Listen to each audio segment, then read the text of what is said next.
When emergency first responders were overwhelmed by Los Angeles County's most destructive fire yet, a band of surfers, along with their neighbors and friends, stepped up to defend their home turf in Malibu. Their devotion to home drove them to show up for their community during the fire and for years afterward. And now, a model they call the Community Brigade program could change everything, leading to more lives and more homes saved during the increasing wildfires across not just California, but the world. Join reporter Adriana Cargill from KCRW, NPR's All Things Considered, Crooked Media, and more, as she investigates a wildfire story that is not depressing, but is, in fact, a clear hope for the future. Listen now to Sandcastles, an award-winning podcast about home, how we create it, and why we fight so hard for it.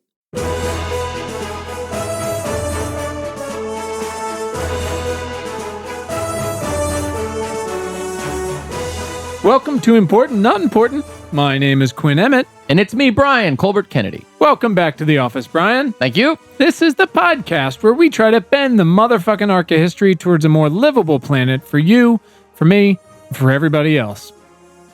We're going to dive into a specific question affecting everyone on the planet right now. If it can kill us or make the future a hell of a lot cooler for everyone, we are in. Our guests are scientists, doctors, engineers, politicians, astronauts. We had a reverend. Fishermen. We had fishermen now. And we work together toward action steps that our listeners can take with their voice, their vote, and their dollar. This is your friendly reminder that you can send questions, thoughts, feedback, or M&Ms to us on Twitter at ImportantNotImp, or you can email us at funtalk@importantnotimportant.com. Not plain M&Ms and none of the weird ones either. No, who the... Just peanut or peanut butter. You can also join tens of thousands of other smart people and subscribe to our weekly free newsletter at important.important.com. This week's episode, Brian, is talking about legalizing the other weed, man. The weed of the sea. My God. Our guests are Bren Smith of GreenWave on the East Coast and Tom Ford of the Bay Foundation out here in LA. These fine, clean living gentlemen are out there on the water every day trying to change the way that we eat and use the ocean to our benefit and, importantly, to the ocean's benefit. That's helpful. Yeah, which seems obvious, but apparently is not, because please see the most recent IPCC report just to see how bad we fucked up. It's not great. It's bad. But Brian, I love this turn every time. There's hope. I know. And it's cheap. And it's easy. And let's fucking go. Let's go. Let's go. Our guests today are Bren Smith and Tom Ford. And together we're going to talk about kelp. It's what's for dinner. Bren, Tom, welcome. Great to be here. Thanks for having me. Yeah, for sure. We're Brian? pumped. Let's get it going by just sort of introducing you guys. Just let us know who you are and what you do. Bren, why don't you start? Sure. So I'm a former fisherman, born and raised up in Newfoundland, high school dropout, in and out of jail when I was a kid. And now I'm a sort of an embarrassed ocean farmer growing disgusting crops called seaweed. Perfect. People are gonna be so excited. You want me to follow that, man? Yeah, right. Yeah, please. No, that's the goal. Come on. You need to top that, please. Yeah, no. So my name's Tom Ford. I live in Los Angeles, California. I direct an environmental public-private partnership called the Bay Foundation. And ever since I was a kid, I've been fascinated by the ocean. I've been chasing things down under and above the water since my youth. And once I got here in Los Angeles, kelp became my thing. And I've never walked away from it for more than a day for 20 years. I got to ask, what dragged you? I mean, I feel like we're like 2 miles down the road from you. What dragged you out to Los Angeles? Why are you here? Yeah, no, Bren's going to love this. I got tired of the freaking North Atlantic. It's brutally cold out there. Yeah, there's not a whole lot to see underwater compared to what's going on the West Coast here. So it was a new ocean first and foremost. And when everybody in my life learned that I was moving to Los Angeles, that just was the craziest thing they'd ever heard. It was the last place I was supposed to end up, but here I am, wife, kids, and loving life on the West Coast. Wow, that's awesome. Is it? Yeah, that's crazy. I left Chicago too thinking, why the hell would I ever live in this winter again, ever? Yeah, no one should live there. Nah. No. Awesome. Very good. Go ahead. Yeah. just we always want to remind everyone and let you guys know. So our goal here is to provide some context for what we're talking about today. Quinn will do that pretty well. Really. And then we'll dig into some action-oriented questions that get to the core of why we should give a shit about what we're talking about and what we can all do to help out and support you guys. Sound good? Sounds good. Right on. Yep. Gentlemen, I feel I couldn't be more excited to find out your answer to this because I feel like it might get thrown right back in my face.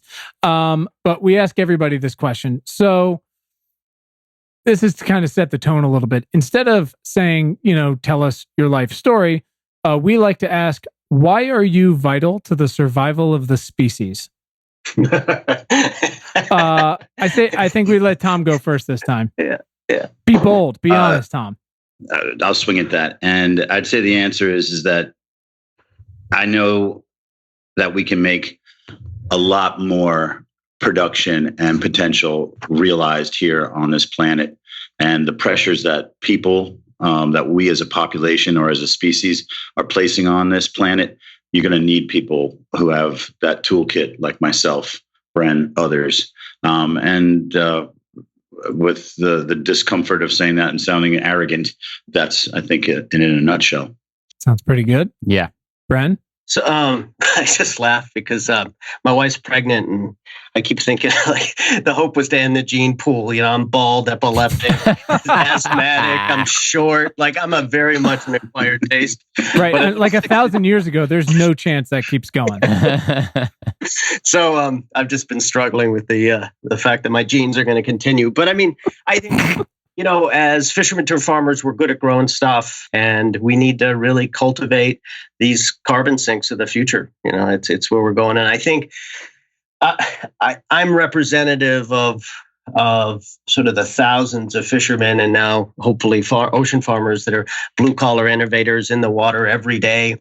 Just trying to figure out how to turn the ocean from a victim into a solution. I love that. Awesome. What is Dr. Johnson's quote? Use the ocean without using it up. Yeah. Something like that. Yeah. Which in light of the fucking report that came out yesterday feels pretty appropriate. Awesome. All right. So just a little quick context for folks, because I have a feeling some people are like, what the fuck is kelp? Turns out kelp is that slimy shit your kids find on the beach. And then they bring it to you. The question is like, where is it before it washes up and they stuff it into your beer cooler to keep it for later? Kelp comes out of the ocean. There's entire forests of the stuff right off the coast. They love to be right off the coast. Maybe the fastest growing plant on the planet, from what I understand, and among one of the most nutritious foods. Eats sunlight, doesn't require any outside food. And aside from edible purposes, kelp forests provide shelter for a huge variety of fish and other marine organisms. And what we're trying to do is figure out how to make it more delicious and find 1,000 ways we can cook it and provide it and get into American diets. So why would kelp be on a show that's about the most pressing questions facing humanity today? Thanks for asking. Nobody. There's a few reasons. And the first is we have to feed a metric fuck ton of people now and in the future. And 2, we're doing a terrible job of that. 3, that terrible job mostly includes cows and soy and corn. And 3rd, all of those things are unsustainable and also unhealthy. So we need this sort of just transition into a new food economy that's healthier and more sustainable and gets more people, the fishermen that can't fish anymore because we fucked that up too, and middle-class people who want to figure out how to become a farmer but won't be able to do it on land because turns out we need that land back to build this new food economy and develop a shit ton of jobs. And turns out kelp might just be the tip of the sword. So that's what we're focusing on today. I know kelp has all these other things it brings to the table, blue carbon and things like that. I want to try to focus on the food part today if we can. I know it has a whole host of other benefits, but sort of like when people are like, talk about agriculture, it's like, we can't go down every fucking rabbit hole in an hour. So for today, let's try to knock this one out. Brian, you want to kick this off? Let's do it. So Tom, let's start with the West Coast.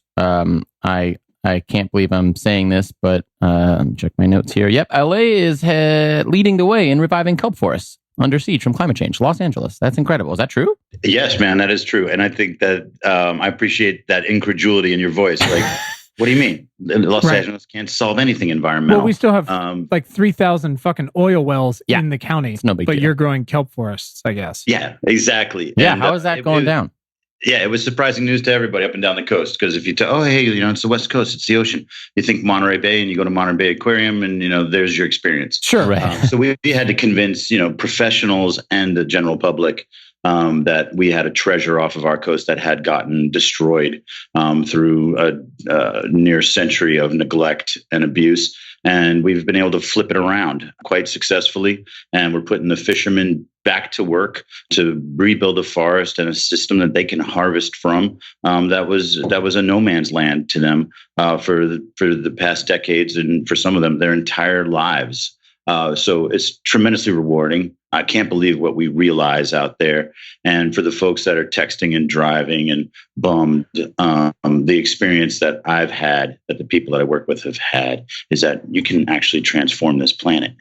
And when that soaks in, it changes your life. That's pretty wild. So can you just take a step back for us and paint a little picture of what your organization does and what you're working on day to day? And I guess, what does it mean to say, like, there's kelp forests off the coast of Los Angeles and California? Like, I think that's probably hard for most of the people in fucking Brentwood to wrap their head around. Yeah. And what's a 3D farming method? Talk to me like I'm a kid. He is. Okay, man. So, I think the easiest way to help explain this to folks is that if you look at the mountains that proceed down to the coast, those mountains don't stop when they hit the water, and those rocks continue down to, in some cases, very impressive depths. But at about 80 feet or so, the light is really starting to get weak in the ocean. At about that depth, we don't see much more kelp growing beyond that. But in the rocks from the surf zone down to 80 feet, you've got this beautiful brown algae that's able to harvest the sunlight, like you said, and grow. So we had extensive forests off of our coastline. We knew this from surveys back when they wanted to convert those forests into fertilizer for land-based agriculture. And through a course of the development of the Los Angeles basin, largely post-World War II, we messed up how the water moves around. We messed up how the sand and sediment moves around. We polluted the shit out of it. And so everybody just, turned their back and walked away and went to go find a new frontier. And at this point in time, that frontier is right here off of our coast. So you asked, what do we do to do this? And we work with everybody. That's simple truth. We work with everybody. And it's what you do in your house, or it is what your city or county is doing to deal with these variety of issues. And then perhaps most specifically, what we do is we go out there and we smash sea urchins by the millions to clear the reefs so that the kelp can come back. Is that something people can fucking sign up to do? Like, can Brian come out and smash sea urchins? I have no idea if Brian, being the child that he is capable of handling that. No, there's child labor laws. No. To be clear, he's going to need like an escort of some sort. Yeah, I mean, the boat's 28 feet long. I assume we could get a couple people on board. This is very exciting. I'm a full-grown man. Yeah, so actually, you just mentioned that. There were all those crazy headlines, but could you illustrate a little for Ann and Bren? I don't think it's the same problem on the East Coast. Like, apparently these sea urchins have turned into a fucking disaster on the West Coast. Is that right? Yeah, no. This is a classic example of an ecosystem, shifting out of balance. And it is not just a problem in Los Angeles. This is a global issue. I'm on the phone all the time with folks up in British Columbia. Bren can speak to what happened up in the Canadian Maritime area and what's going on in New England better than I. But I got folks on the phone from Japan, Tasmania. We're all looking at the same thing. Once you take all the predators out of a system, an organism that's evolved to try to stand up to that rate of predation by reproducing wildly when things are going its way, and you end up with a shit pile of urchins out there. Wow. And they just fucking eat kelp. That's their thing. They're like tribbles, man, from Star Trek, right? So one of the amazing things about them is that their biology is so different than ours. No muscles, no blood.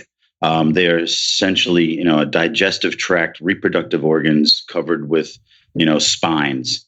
And so if things go bad for them for a couple decades, no big deal. They can hunker down and survive stuff, man. They're like a spiny zombie on the ocean floor. Little weird aliens. They're like the white nationalists of the ocean. They're ugly. They're adaptive. They're basically evil. They fucking won't go away. And also, Brian wants to smash them. I will definitely smash them. Yeah. Yeah, and it's amazing though, man, because people come after me, they're like, "Dude, you're vilifying the urchins. Like, it's not their fault, or Jesus. Could an organism be a bad guy in this case?" And I'm like, "Yeah, an organism could be a bad guy. Wow. But it's us, the ones walking around with thumbs, right? That messed this all up." Yeah.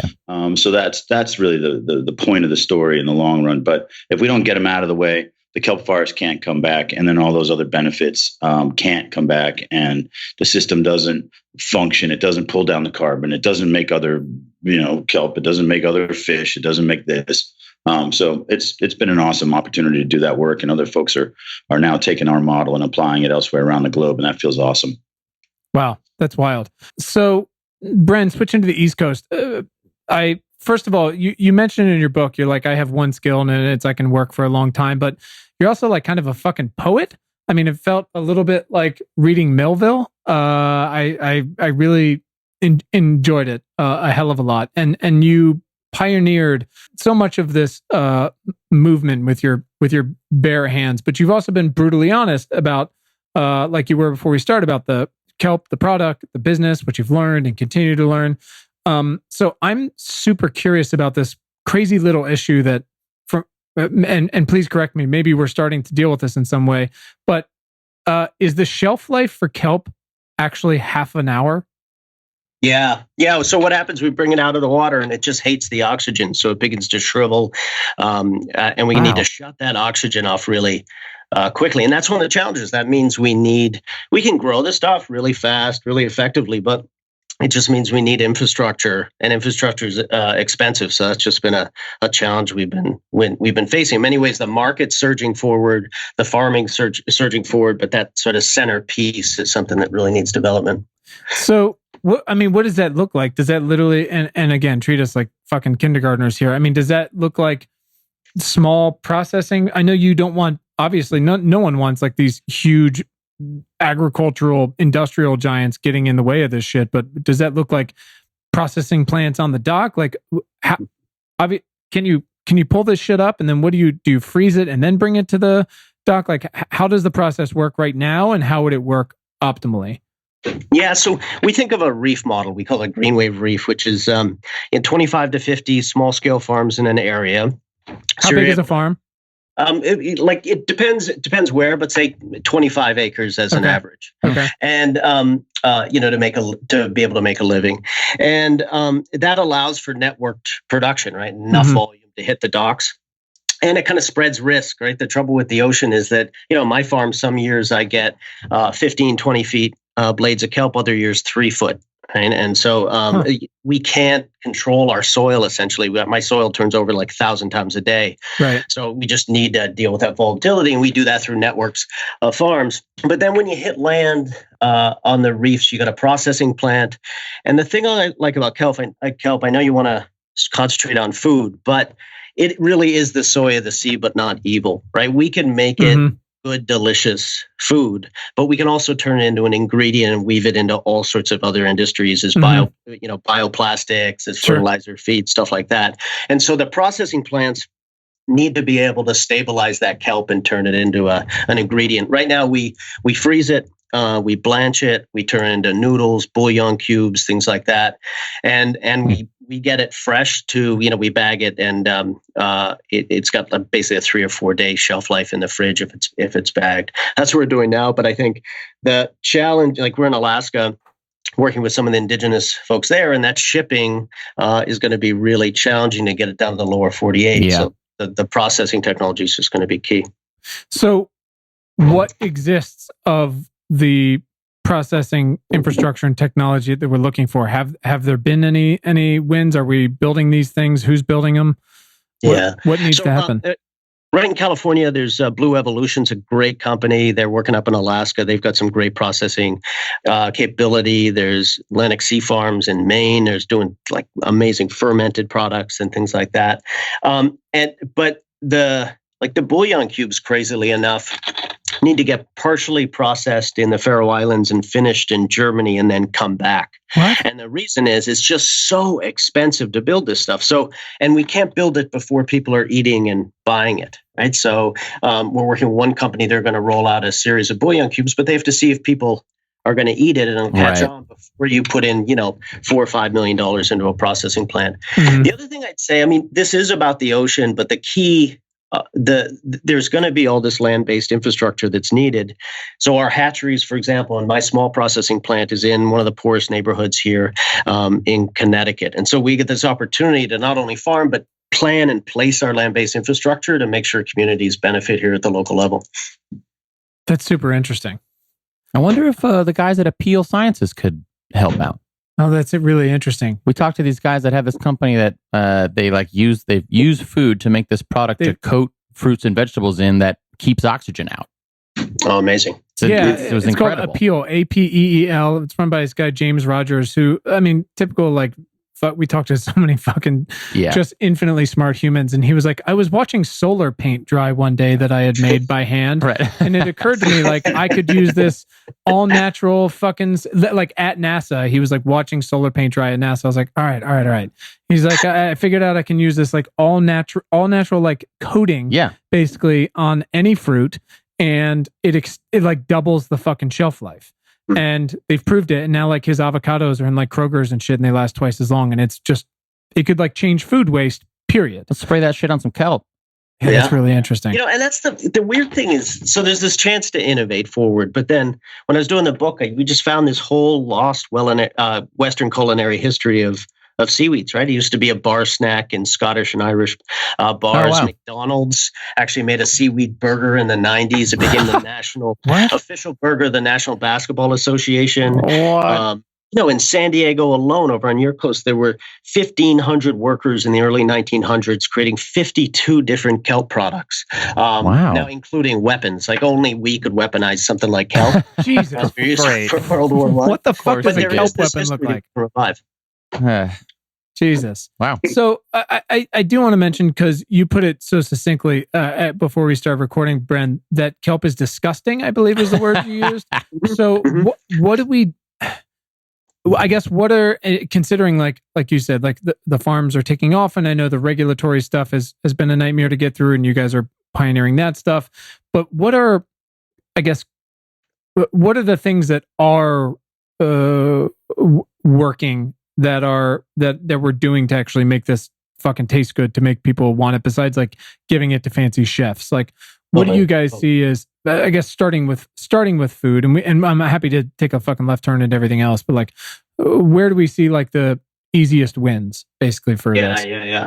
I mean, I eat at the gas stations most nights. I fish for McDonald's. I got no interest in food. Like, I can grow stuff, but the interesting thing with the chefs is they specialize in making disgusting things delicious. So you take Brooks Headley out at Superiority Burger, used to be a pastry chef, was a punk rock drummer, and he makes vegetables unhealthy is what he does. And so he took our kelp and he made barbecue kelp noodles with parsnips and breadcrumbs.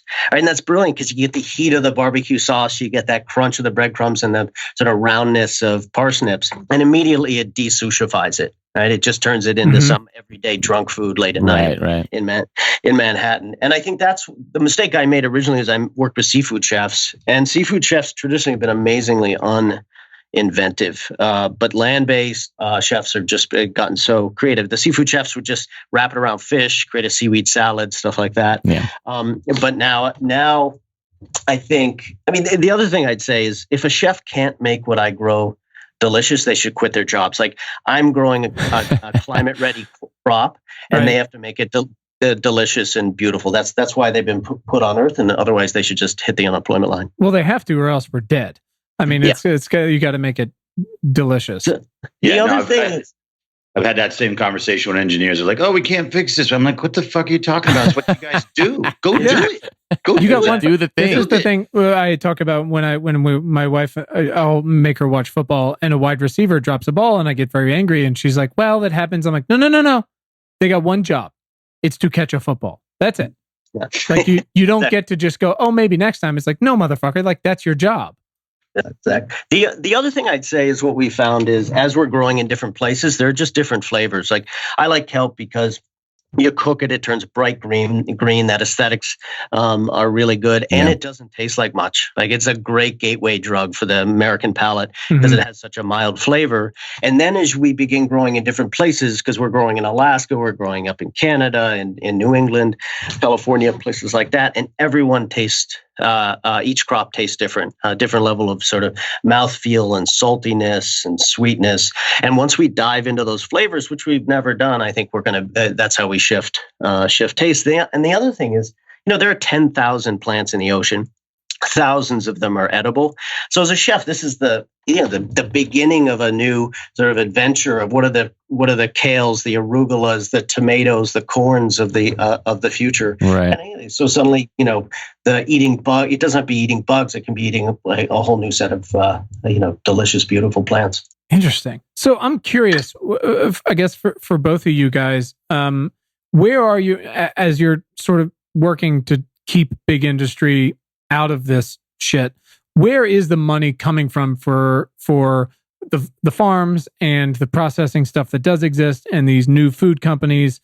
Where do you see that coming from if it's not coming from, Cargill and shit like that? I mean, the challenge for us on the farming side is that the sharks have arrived, right? The Tridents, the huge processing companies, the hedge funds, all these folks that come in. Essentially, we've de-risked the industry as farmers. Like we've gone out in the forest, figure out how to farm, and now they're all coming because it can be profitable. And it's definitely sort of scary to us that their vertical integration, privatization of seed, privatization of the oceans, all those sort of things.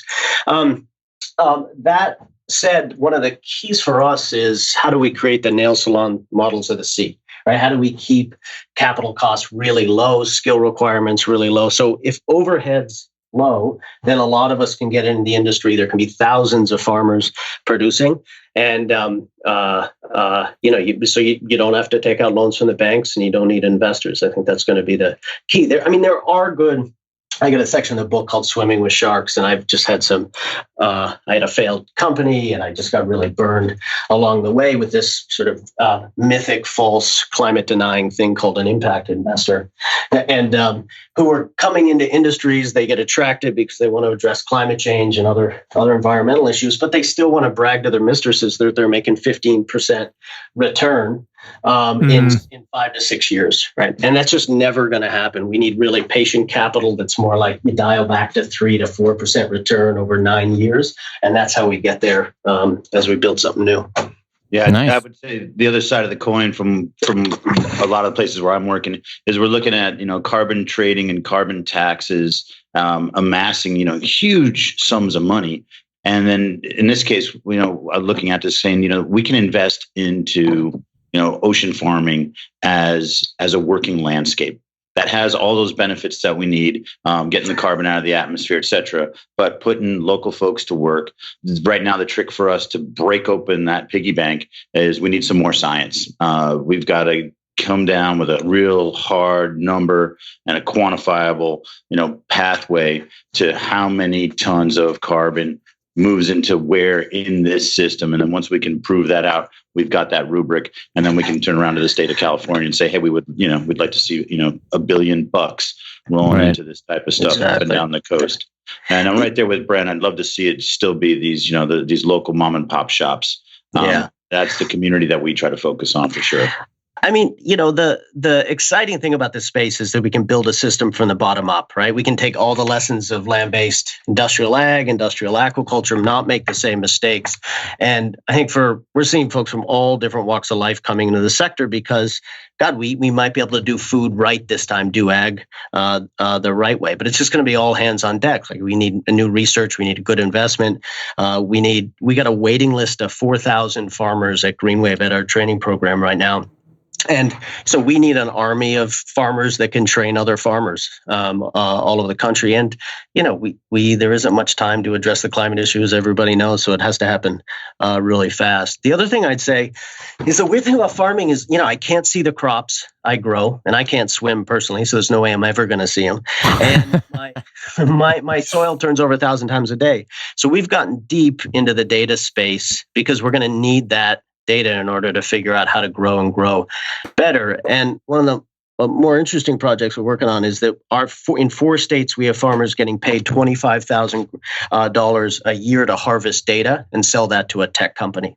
So suddenly you get a farm that's harvesting food, but also harvesting ecosystems services, like Tom said, carbon, nitrogen, and harvesting data. And that creates a resilient model of multiple income streams for the small farmer. Fascinating. So yeah, I remember in the book you're talking about how we don't need like Cargill's big fucking robots tearing apart these farms, but underwater sensors and things like that could really change the game, because like you said, your quote unquote organic soil turns over 1,000 times a day. It's insane. And you need to know temperatures and salinity and stuff like that. Yeah, exactly. And I don't even have a tractor of the sea. Right? Will someone invent that for me? Right? We're on it. I mean, it's just crazy. I mean, this is how unadvanced the field is, which makes it exciting, but also frustrating. Like, I need a boat that probably looks like a catamaran where I can drive over my farm, be seeding and harvesting with the same vehicle. But I don't have the money or the skills to do it. So help. So help me. Help. So and I think, Bren, one of the things you brought up with the data and on this is, a place that's good today for growing kelp might not be a good place tomorrow. And I mean, you heard about the variability already. Bren was talking, some years it's just rocking, other years it completely fails in a given location. So we're trying to figure out, where those kelp forests of tomorrow are, because regardless, right, the climate is changing. It's not going to stop on a dime, even if we get our act together. So we're trying to figure out, not just where can this work now, but where should we be looking and prioritizing for the future? What are ideal water temperatures? I like 56 to 58 degrees to seed, and so we November we go in around here, and then we pull it out before water temps hit about 65 to 70. So cold waters is key. We got up in Alaska. It's interesting. We're working to just figure out how to replant and reforest up in the Exxon spill zone. And that's looking like a real sweet spot. But as Tom said, the trouble is this year, the waters up there hit 70 degrees for 3 weeks. Goddamn. And that's just petrifying. Like, we'll just figure out how to grow this stuff, how to sell it, how to eat it. And then the ecosystem will change quickly. So how do we stay ahead of that climate curve as we go forward? And I will say, we need to get over kelp as sort of the secret weapon. We got to think about polyculture, all these other species replicating the ecosystem of a mix of shellfish and seaweeds as we go, to create resiliency, both on the environmental side, but also on the sort of farm profitability side. Tom, is the 3D farming model bringing in the shellfish and such? Is that part of your guys' work as well, or are you mostly focused on the kelp stuff? Yeah, no, we are more focused on that 3D model. And the way I look at it is, I'm trying to be the next generation ocean rancher. I want to get the kelp forest back so that I've got the right number of urchins, and that those urchins become fat, juicy, luscious urchins that people want to pay a premium to eat. That we, have the predators of those urchins in the form of fishes and lobster and other things that we're also interested in having come across our plates. And then you got to manage every one of those species smartly, nested in, a dynamic ecosystem. So the cool part is that it ain't easy, but the cool part is it's a really fun thing to play with. And thus far, because of this disturbance that we're talking about, these kelp forests crash or explode so dynamically that if you go in there and start tinkering with this stuff, right, you can put a forest back in a matter of months. That's that's something that's just flipping people out every time, we sit down and talk to, somebody who hasn't been introduced to this, because I'm like, yeah, man, it was a parking lot. It was useless. Right. And here's the image of it 3 months later, and it's loaded with a diversity of fish, and crabs, lobsters, and everything else, and multiple forms of algae. So it's been a trip, man. I'm a selfish environmentalist, man. I got friends that are up there like planting sequoias and redwoods. I'm like, you're gonna be fucking dead before that thing, taller than me. That fucking tree lives 2,000 years, right? Yeah. Meanwhile, that's amazing. I'm in business. Tom, where's private money getting involved out here, and what are they looking to do? What are they looking for on their return on investment? Yeah, no. At this point in time, the private money that's coming in is trying to figure out how we could take these urchins that, again, are a nuisance in this system with their current balance, and trying to figure out ways that we can actually nourish them up and make them a viable product. And in this case, what we're trying to do is couple those efforts with our restoration work. And instead of, you like sitting in the dark corner hoping that none of your friends find you eating some sushi that is ruining the planet, hey, choose this sushi because it's making the planet better. So that's the notion that we're kicking around here in California and up the West Coast. And it's already happening in Canada and in Japan. And so we're not on the cutting edge of this one, but we're definitely going to have to figure out if we can tailor it to our system and our needs. I mean, just to add to that, there are some great folks doing, like in San Diego ports. The port has been investing in sunken seaweed. It's a young couple that's been started a farm growing 5 different types of seaweed, still at the small scale. Again, Blue Evolution, really great out of San Francisco, and they've been attracting a lot of investment. I think what it's looking like all over the place is hybrid models of a mix of philanthropic money and private capital coming together at the right stages. It's sort of like not an either or, it's what kind of money when. And we decided to do GreenWave as a nonprofit because we thought there needed to be a trusted network actor that could hold the vision and not try to make money on the farmers, actually just train, get hatcheries going, things like that, and then let other folks take over the market. So I just had one quick question, thinking about some of the things you've mentioned so far and what we talked about. You said that GreenWave has a backlog of like 4,000 farmers in waiting. Is that what you said? Yeah, my job is just to disappoint people. Oh, perfect. Welcome to my life. I mean, that's what my wife put in my marriage vows. So is that because of regulatory hurdles, or is it because of the lack of processing? Like, is there already too much kelp coming out of the water? Like, what is the backlog, and how does that kind of get solved along the way? What are the obstacles that need to come down? Yeah, so I mean, it's a whole mix of people coming to us. It's young land-based farmers that can't afford land, and our acreage is $50 an acre to lease. We've got fishermen that we got one guy's 11th generation fisherman who's in our program. What's interesting is we looked at who are the majority of folks working with us in the hatcheries, starting new businesses, and on the farms. It's majority women, which was so shocking. I thought it was going to be like old drunk fishermen like me. Like you do. But instead it's people like Catherine Puckett. Catherine Puckett's out in Block Island. She's got a pink boat, all male crew. She's doing kelp, oysters, and clams. And the guys on the boat love it because they can stay on the island all year. They don't have to, it's a tourist place, so they don't have to go back. But they fucking hate working on a pink boat. Right? And they're always bitching about it. Well, maybe that's the new blue economy, right? Women actually being the architect of that.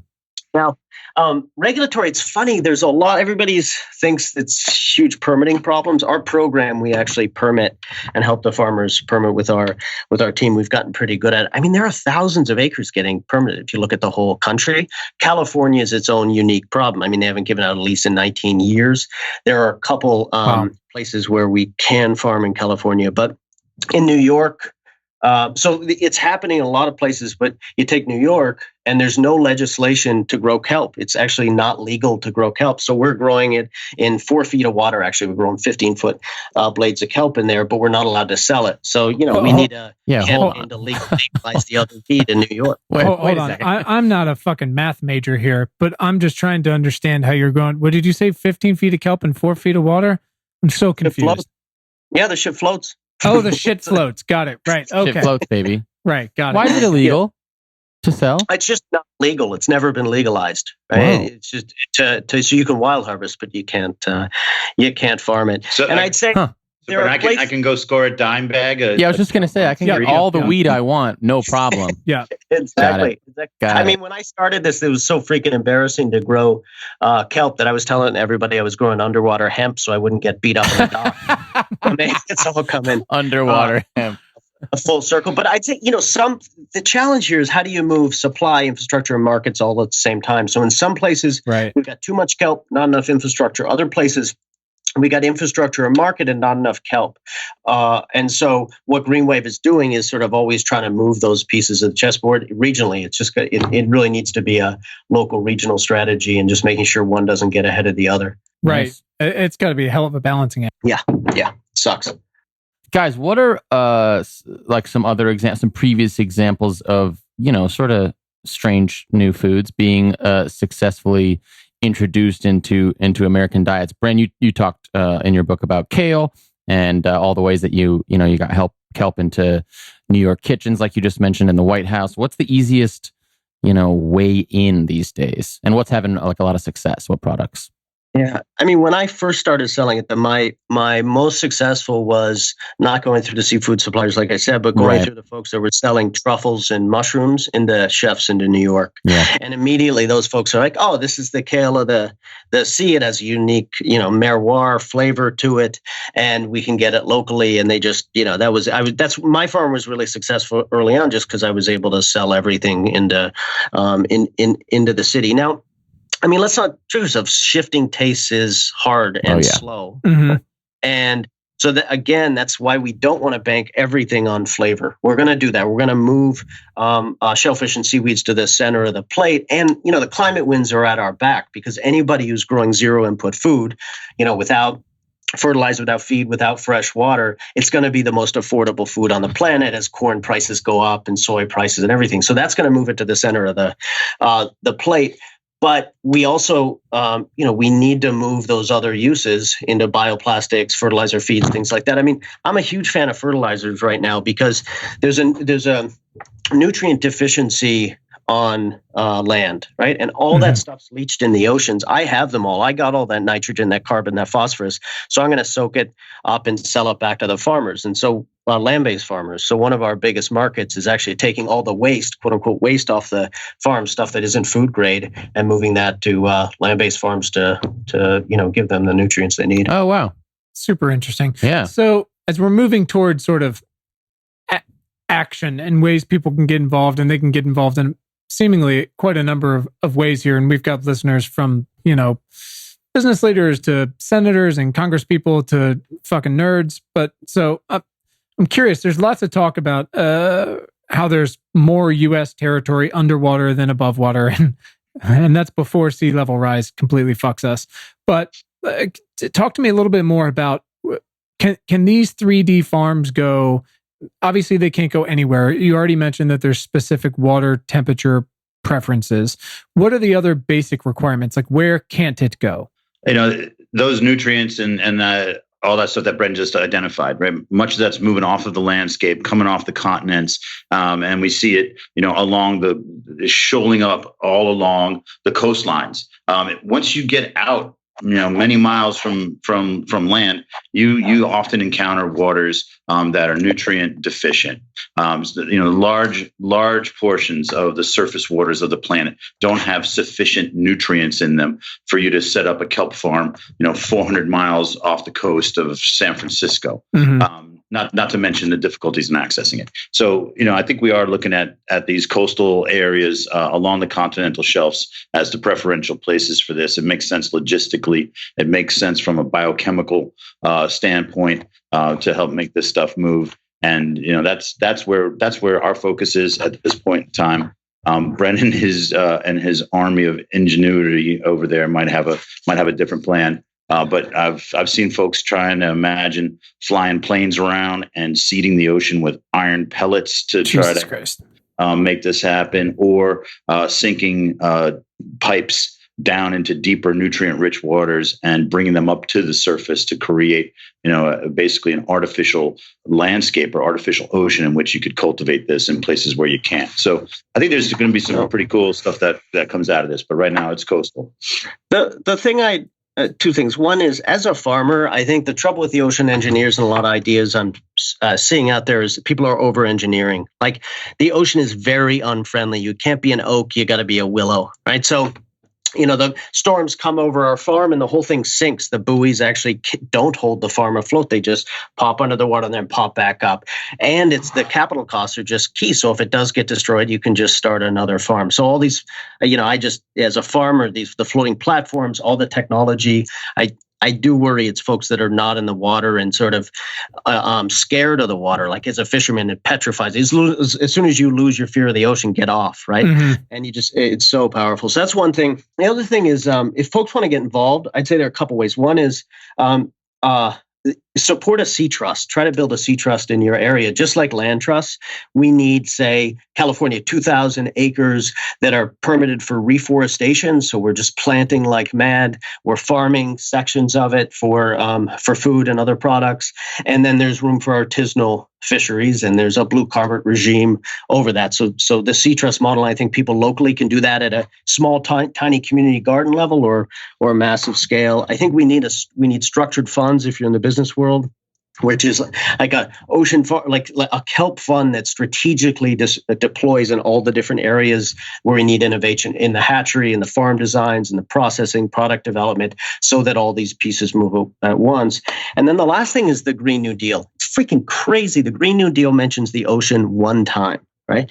And because people either don't think of the ocean, their backs are to it, or they think of it as a victim. And instead, it can just be this powerful solution to climate change. We did with Ayanna Johnson, we did a Blue New Deal policy paper, which really brings together community wild fisheries with massive restoration of kelp forests and shellfish reefs, along with catalyzing ocean farming. So I think folks can, on the legislative end, need to start pushing for the ocean as being a solution base. Blue New Deal, I like that a lot. Yeah, that's insane. It mentions the ocean once. It's incredibly frustrating. That's super interesting. Do you feel like that was like you said, people thinking of it as a victim, or it's foregone? Or do you think that's just there weren't enough ocean people? There weren't. I mean, it's still actively being developed. There aren't enough ocean people like yourself and Ayanna and others involved in the crafting of it. Yeah, I mean, I think actually the conservationists, and I say this with love but criticism, the conservationists sort of own quite a bit of the ocean space. And conservation as it is, setting aside huge swaths of ocean or the entire ocean as a marine park, it's still going to die. Like, conservation as a single strategy is really climate denial at this point. You need something breathing life back into the ocean, and I'd argue it's farming. So a lot of the policy and the narrative about oceans is all about like, oh, let's set it apart, or what fish should you eat? And it's like red, greens, blues, they change every day. So it's just a stressful situation. Then people go buy chicken or beef, once they look at their seafood app. Right. So there just really needs to be a reimagining of our season. Like Tom's work is a great example of that, of just reintroducing people. And then the other side is aquaculture has such a bad brand name in the grocery store because of its history of growing things that you got to feed and poop and want to swim away. And so all of these things have just brought us this moment. But I think there's a huge opportunity to flip that script and get people engaged. So I that's a kind of a perfect segue to a big question I had. So I'm hoping you guys can clear this up pretty succinctly for our listeners who are. They're consumers just like everybody else. It's just that they mostly and usually give a shit about what they're eating and what they're buying in the future of food and of the planet. So, and by the way, I haven't been trying to ignore the shellfish piece of this, which is obviously a big piece. It's just that most people already fucking eat shellfish. Of course, it's better if we could eat more of it. I'm trying to help provide context around this third piece and how that comes in. So tell me, why should consumers and position this, if you can, on like a 1-to-1 level, not like good for the industry, et cetera, make it for like a shopper. Why should they buy farmed kelp and shellfish from 3D ocean farms, but not farmed fish? What's the difference there? I mean, I can chime in, Tom. Why don't you take the first shot? Yeah, man. So in this case, what you're eating when you're eating, shellfish or you're eating kelp is you're eating really low down on the trophic level, and meaning these are herbivores or planktivores that are sucking the tiny microscopic plants, or the bits of kelp that's breaking up and floating around in the sea from the wave action and all of that. So it's as close to that zero input that Bren was talking about, rather than, the farmed salmon. Well, they need to eat, we used to feed them fish. Now we feed them soy, and they are not as, they're not as capable of turning over their food into something that you're going to eat. There's a loss of that conversion factor there. Mm-hmm. So it's really super efficient to grow kelp and eat kelp. And it's really comparatively still very efficient to eat shellfish and urchin and those animals that are preying on the kelp. So, and the thing is aquaculture has always tried to fix the wild fisheries, right? Which is, so you run out of salmon, tuna, whatever you do. So, but people like eating salmon and tuna, so you try to grow around existing markets. And what I think the mistake was made was people didn't go to the ocean and sort of ask what's unique about it as an agricultural space, right? What does the ocean want us to grow? Now, I got tons of friends that farm fish doing amazing stuff, but I see the industry still in its environmental R&D stage. Right? Mm-hmm. Kind of went to market too fast. And it could, because what it's at the stage where it's trying to become sustainable, which is fundamentally about making bad things better, just like clothing, right? We need to make things regenerative, restorative. And that's the beautiful thing about these crops is, like, you can eat them, but they're breathing life back into the ocean. And what do I know about anything except for what I see in the water? And I used to work on the salmon farms, and all these, the boiling water of everybody shitting and fucking eating everything. And then I go to my quiet little plot and I'd lift up walls of vegetables. It just seems to make more sense, and it's freaking cheaper, right? Because I'm not I don't know, no feed, no cages, no nothing. It becomes really a sort of simple model. So as a small business person, it just makes sense. And that's super interesting. And this is a type of shit, like, I love to clarify for people, is like, when you say, like you said, we're farming all these different type of fish because this is what people have demanded and what they want. And now Americans for 25 years have been eating sushi, so we need all that. And of course, 90% of it's fucking mislabeled. But those require tremendous inputs. And like you said, we used to feed them fish, and now we feed them soy and shit like that. And that makes us have to have more monoculture on land itself, which is also a nightmare. But what you guys are doing with these 3D ocean farms requires virtually no input. Yeah. I mean, we just eat the carbon, the sunlight, and the nitrogen and other stuff that there's too much of. And it's just so simple once you shift. Like, I wish it was more complicated. Tom and I would sound smarter, but it's just like that simple as soon as you shift your view, right? Yeah, when I talk to people about this, they go, okay, man, so like you're spending millions of dollars, you're clearing out all those urchins, you're telling me that the ocean flips over, it's capricious, what's the story on this? How long does it last? And I go, we've never had to go back and maintain anything we've ever done because the ecosystem is back and it's stabilized. And I think we'll have a multi-decadal run with our investment in these systems off the coast of LA. And then we'll have to go back and, give them a tweak in 20, 30 years if things keep progressing as they are. And I'm just and they look at me like I'm a con man at that point. And I'm going, right. I'm sorry. It just works. My apologies. Right. I'm sorry not to fucking disappoint you. Yeah, and disappoint you by having this actually function properly. Right. And that's crazy. And then, of course, there's all the additional shit, like for the fact that, shellfish clean the fucking water around them. They're not fish cages full of shit. Yeah. There's a really great book. I don't know if you guys have ever read or if you guys read. There's a book called The Island at the Center of the World. And it's about Manhattan and it's full of a bunch of like firsthand journals from the Dutch coming over and shit like that. And they talked about, the bay is crystal clear and you can see the dolphins and all the oysters are cleaning the water. And you're just like, holy fucking fuck. What did we do? Yeah. My grandfather grew up in Manhattan and, he was born in 1900. And, I would talk to him about it, going to school, stepping over piles of horse shit because there were no cars. Right. And he would go swimming in the East River and just pull crabs off of the shore and bring them home and throw them in the pot. And whoa. Come on. Yeah. And, that loss of understanding of what our oceans used to look like, what people only a few generations ago experienced, is really an exciting concept. When you get some time to sit down with somebody and be like, man, the life that's in the ocean right now is just so depressed compared to what it once was, because we're so goddamn effective at taking anything that's slow and tasty and murdering it and eating it. It's crazy. And I'm from Virginia, so I'm a big Chesapeake Bay diehard, and they've suffered in the same way, and folks are working hard to bring it back, and you've got Rappahannock oysters and people trying to do things, but it is incredible the fucking hole they're digging out of.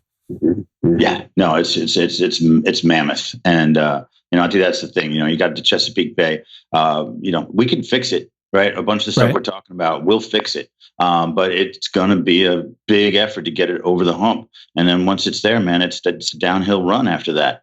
So it's just really takes some willingness on everybody's front. I love that idea of a sea trust. It's a freaking excellent suggestion, Brent. Can you guys actually expand on that a little bit? Like, what does that mean, and what does that look like? I mean, so it's from the land trust model, right? Which is non-privatized space, and then you can figure out what's a good use for it within a community context, and it's not owned by the government. It's sort of some intermediary.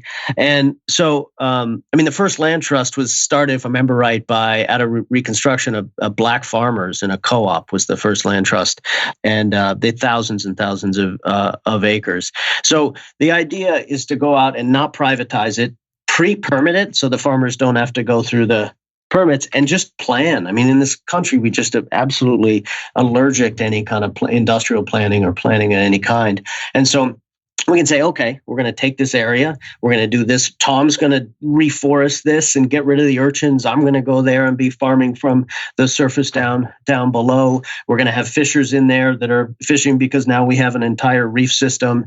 And all of us are collecting credits on blue carbon. Like that planning just allows for incredible, just incredible opportunity. It just drives me nuts, this country, how it's just, we believe that sort of randomized free market stuff is always going to find the correct path. And it just doesn't. Yeah, I mean, it's like newsflash. It didn't fucking work. Yeah, all of those things didn't work, and now we're fucked. Guys, we like to start to wrap our episodes up with some specific action steps that our listeners can take to support your mission with their voice, their vote, and their dollar. So we'll get into that a little bit, and let's start with their voice. What are big actionable questions, specific actionable questions that we can all be asking of our representatives to help support you guys? I work on the local, state, federal levels. We've sponsored legislation to help, move things in the right direction. If democracy was practiced by the many rather than the few, I think oftentimes, we would be in much better shape. It's hard to find the time to, pay attention to these things, get involved with people, and push forward an agenda and legislation that makes those changes in policy and planning that we've been talking about. So in a way, I think it's, folks putting their ear to the ground, finding that spot or that space that's important to them. What pisses them off, turn that anger into, positive movement, and get out there and get involved. And maybe that's trite, but that's definitely one of the ways I look at it. So that's, put your time, your treasure, and your talent to work. Find those like-minded people and those unlike-minded people, and lean on them and get them moving forward. Yeah. Absolutely. And I mean, I do real specific. Let's get 100,000 young people in a civilian conservation corps to plant 5% of U.S. waters, right? In 10 regions around the country. Like I don't see any. We know how to do it. It's just a matter of resources, permitting, and I think it's like, with that Green New Deal is something that we can really push for at the local level. Like if it doesn't work nationally, then let's do it at the state level. In New York and in California, let's take 1,000 acres and replant them. Love it. Yeah, so there it is, man. That's the bill, right? So Bren just authored it. Now we just got to go find somebody to carry it. Fucking do it. Perfect. I mean, no shit. This is as simple as it is. Again, here we are, the two wisest men who are working with shit that grows itself.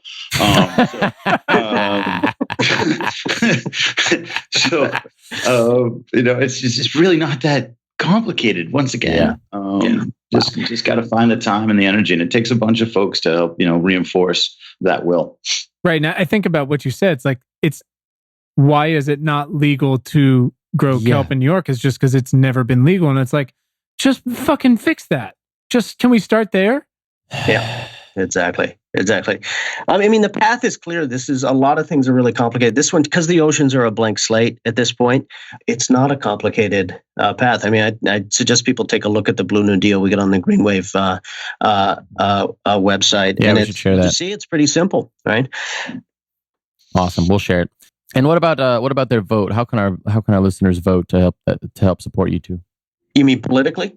You mean like election? Yeah, I mean, I guess let's think about it on almost like a local and a state level. Mm-hmm. You know, like what kind of folks should they be looking for? It's close to what they're asking. The voice one is more like, what are you asking of your current representatives? And the voting is more just like, what should you be pushing new people to? Or like, almost like, if you're involved in this, should you be running type of thing? Does that make sense? Does it make any fucking sense? I think to Tom it would. It doesn't to me. I'm with you, Brent. Yeah, Brian's just like, he's never like this one. Brian just walked out of the room. Standard. Maybe to cite an example, right? If I'm looking at Los Angeles, where I live now, right? We built this city, now 80 years ago. On rock and roll? I was just going to say on rock and roll. No. And it's starting, all that infrastructure that we put in the ground, or the infrastructure that's on the ground, roads, bridges, pipes, blah, blah, blah, blah, blah. It's now reaching the end of its term. And we understand scientifically the liabilities of how we built this town. And we need to fix all of the stuff that's broken. We need to address those errors in that planning, and Measure W that, the majority of Los Angeles County voters approved, basically said, tax me to put the water back in the ground so we have something to drink from in the future. Hey, wow, that was a great freaking idea. And it is, that same sort of simple common sense thing. This is broken. The fix isn't unknown. We know how to fix it. So now we just got to rally up together, get people moving forward, put something out there that's meaningful. And like in this case, it was successful. So it ain't easy when you're sitting there asking folks to reach into their pocketbook. But that's what it costs to have the quality of life that you want to have, and improve the quality of life around here. And we can do it again.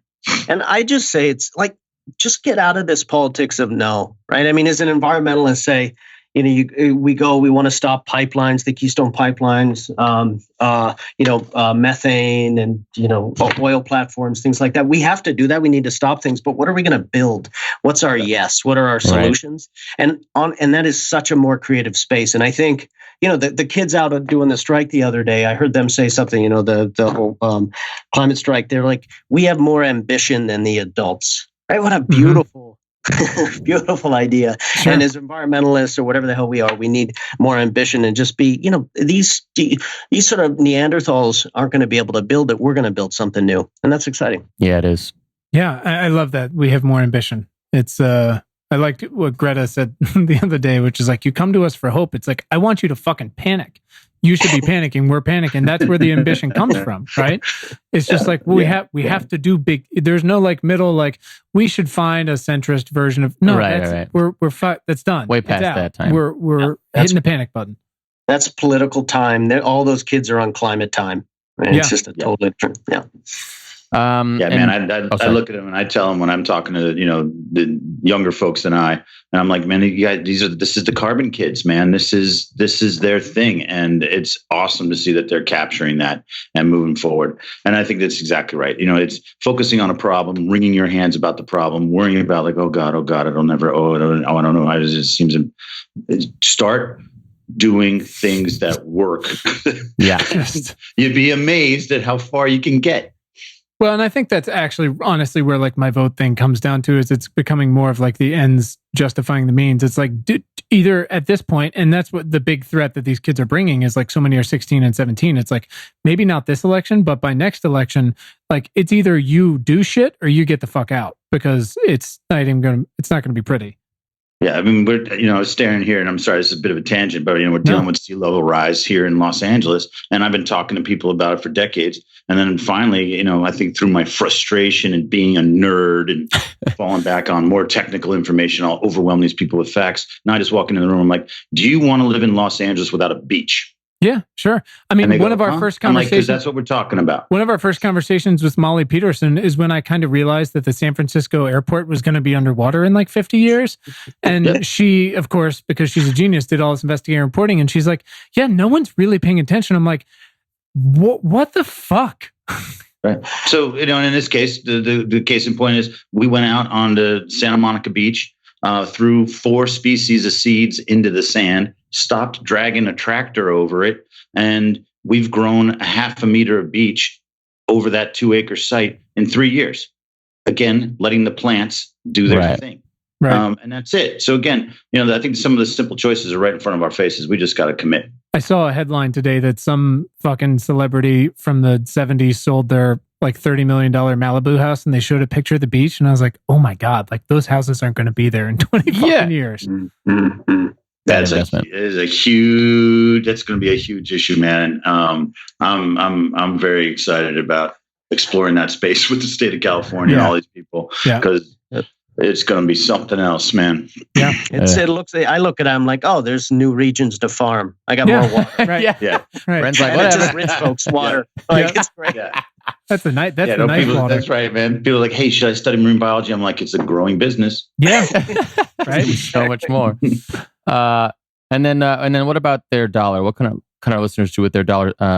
Specific places like GreenWave or Bay Foundation, for-profit companies where they can send some dough. I mean, definitely support Bay Foundation. Just amazing. And Tom's been in this space forever. I donate to GreenWave if you want to, help us train farmers around the country and sort of really get these folks to be cultivators. Our farmers, it's a mix. Our target audience for our farmer training program is fishermen directly affected by climate change, women, and indigenous communities. So if that's your folks you care about, GreenWave's here. And if you don't, get the fuck out. Yes, see ya. Exactly. Awesome. All right, guys, we're getting close here. We've kept you on for quite a while. We are sorry, and we thank you. We have a bit of a lightning round. Not a lightning round. We have not a lightning round that we just like to finish with. Four questions. 2 of them are touchy-feely, and the others are not. First one, when was the first time in your life when both of you, clearly not together, that would be weird, realized you had the power of change or the power to do something meaningful? Whew. Yeah. Whoever comes up with the answer first can go first. Yeah. That's fine. Whoever makes up the first answer. We hired a bunch of. It's not the first time, man, but it's a recent one. Sure. But I think it fits the role. We hired these 2 gentlemen who've been making their living harvesting out of the ocean their entire lives, and that kelp forest came back the first time that they were involved in our work in 2013. And 3 months later, the kelp's at the surface, and these 2, fantastic men are standing on the back of the boat, and they're going, "Tom, did we do that?" And I was like, "Yeah, man, that's exactly what you did. You did that." And fuck if they didn't grow 2 inches in front of my eyes right there, man. Oh, man. Wow. Their spines just went straight up, and the pride and the understanding that you have that power. Right. Is something that carries me forward. That's awesome. Bren, you have to match that. Yeah, right. When I was oystering and it got wiped out, farm got wiped out 2 years in a row by Sandy and Irene, and it just was fucking brutal. And but out of that, was a great pivot in my life of back against the wall, just refusing to leave the water. Right. I think that's the only skill I've had, is just like, I'm going to die on my boat somehow. And that was the moment where, everything became obvious in terms of what crops to grow and how to do it. So I think, I don't know if it's meaningful change. That's the point in which I switched, I think, more into sort of thinking about the power of solutions. Sure. I love it. Gentlemen, who is someone in your life that's positively impacted your work in the past 6 months? For me, it's Dune Lankard. He's a gill netter up in Alaska, EAC tribe, and he's the one that took on the Exxon. He took on Exxon, and the spill became the leader and got $700 million settlement from them. His daughter is a part of the young people's lawsuit to protect the public trust that's been going through the courts. And I was just out in the water with them for the last couple of weeks, and the amount of sort of granular knowledge, vision has just been, I think, just been stunning for me to experience. And, I think, the Irish background, I come pretty bitter, and he was just like, he sees the long view, and, he's been around his people have been around for thousands of years. And that's the way he's looking at it. He's looking at climate change the same way. This is about a transition, and he's sure that his community is going to make it. And that hasn't been my feeling all along. That is rad. Yeah, no. In this case, this is like the Oscar speech that I got to practice, right? Yep. I couldn't give you. I want to thank. Yeah. So fortunate to be surrounded by so many fantastic people who I also work to death in order to try to produce these reports. But it was Yuval Harari's book called *Sapiens* that did such a beautiful job summarizing sort of who we are as a species. What the artifacts of some of our missteps and progress or lack of progress have been, that it kind of refocused and retrained my thinking on what I'm doing when I'm working with humanity and with human beings. And that was, that was one of those like, oh, hey man, I'm on a layover here. I might as well grab something to read. Hey, that looks cool. I'll grab that book. Wow. So, yeah, it's pretty incredible. Not just the content, but the way he tells the story is pretty awesome. Yeah, like agriculture was a complete fuck up. Yep. It was a complete fuck up, and we've been paying the price ever since, right? So pretty wild. Guys, what do you do when you feel overwhelmed? Besides flagrant cursing.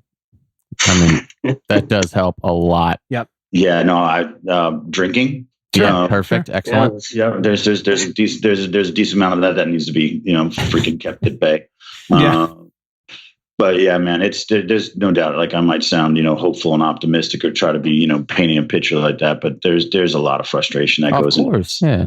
And when you see the truth standing, 2 feet in front of you and you can't grab it, it's enough to drive you mad. So my bike is also a good refuge. The ocean is an unbelievable place for me to go. It revitalizes me as I am trying to revitalize it. So that's where my peace comes from, is when I'm underwater doing my work. That's a good relationship right there. Bren, I imagine you don't have the same answer being underwater during your work, because that would mean you're dead. Bren, don't die. Yeah.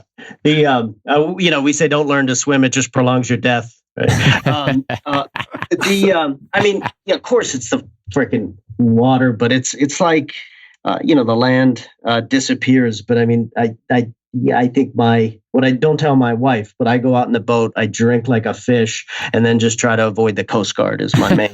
Cool. I'm so happy. Feels like a nice little Saturday. All right, gentlemen. If you could Amazon Prime a book to the President of the United States, what would it be? We got a whole book club on Amazon. We put all the books in there, and people can actually order them and send them to the White House. It's fun. Oh my God, that's a great question. And I'm just trying to, the simple answer is something by Dr. Seuss, because I think we've gotten it. Actually, because I think you could actually handle the sure. The there's polysyllabi and the pictures will be helpful. Mm-hmm. But when I got 2 kids now, so I'm reading them Dr. Seuss and rediscovering how goddamn genius Theodore Geisel was. Yeah. So it ain't the Lorax, but maybe it is. Sure. Love it. Hard to beat. I'm trying to remember what the title of this thing is, but it's my favorite. It's a fisherman up in Stonington, Connecticut here, and it's his memoir. Okay. And my favorite thing is he he talks about not being able to swim and no one on his boat being able to swim. And he had this guy, Nicky, on the boat that he fished with for 20 years. And he fell in a storm and he's swimming towards the boat and everybody stops there and like, holy fuck, Nicky knows how to swim. and then Nicky dies. What? But the whole point of the story was like, wow, this guy knew how to fucking swim. So that sort of a salty tale is what everybody reads books that are too clean. They got to go towards things that are dirtier and uglier. Hell yeah. If you can think of it later, just let us know what it is. We'll put it on the list. Awesome. This has been just tremendous, such gentlemen. A blast. I really appreciate you guys making the time and coordinating this shit show to make it happen. Where can our listeners follow your guys' work online? What are your various websites and shit like that? Yeah. And social shit. Yeah, no, it got us at, you can look us up at the Bay Foundation, but there's a few of those. So it's santamonicabay.org is our website. And man, communications is where I think I suffer the most as a leader. So our hashtags and all that are, Bay Foundation and Kelp Forest, but our website's the place to get started. Okay. Okay. Cool. And just go to greenwave.org. We got all our social media. I get some kids who do a great job at it. And if you can do one today, try to do a hashtag legalize the other weed. I think that's what. I love it. Yes. Bren, is the piece you wrote with Ayana, is that on the GreenWave site? No, that was on Grist. So you'll nice. find it. Okay, yeah, we'll dig it up. Yeah. Awesome. Yeah, and rock and roll. Gentlemen, can't thank you enough for your time and everything you're doing out there on the water. Hugely appreciative. Yeah, that's it. Please keep it up and let us know how else we can help. I love the podcast, man. You guys keep it up as well. These communications, I think, are those weapons of mass construction. Yes. Which is what Louis called them after he got done, shooting the cove. So getting that word out, doing it in an entertaining manner, and having a little bit of levity while we figure out how we're going to keep this blue ball spinning, right. is much appreciated. For sure, man. For sure. Yeah. Thanks, guys. Thanks to our incredible guest today, and thanks to all of you for tuning in. We hope this episode has made your commute or awesome workout or dishwashing or fucking dog walking late at night that much more pleasant. As a reminder, please subscribe to our free email newsletter at importantnotimportant.com. It is all the news most vital to our survival as a species.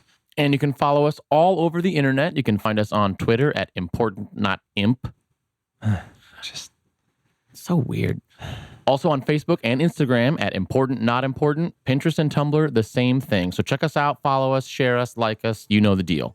And please subscribe to our show wherever you listen to things like this. And if you're really fucking awesome, rate us on Apple Podcasts. Keep the lights on. Thanks. Please. And you can find the show notes from today right in your little podcast player and at our website, importantnotimportant.com. Thanks to the very awesome Tim Blaine for our jammin' music, to all of you for listening, and finally, most importantly, to our moms for making us. Have a great day. Thanks, guys.